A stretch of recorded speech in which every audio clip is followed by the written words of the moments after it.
see your order. Click on Invoice to generate an invoice.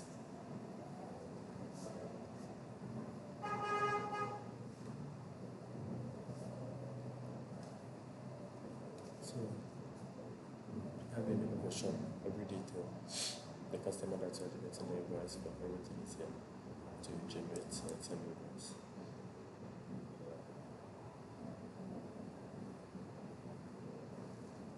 So when you generate and send the invoice, messages will be sent to the particular number.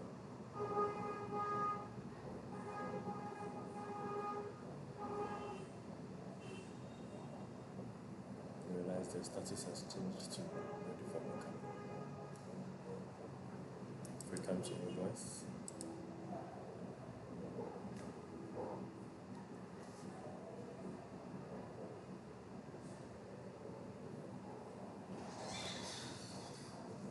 that is our invoice that we create.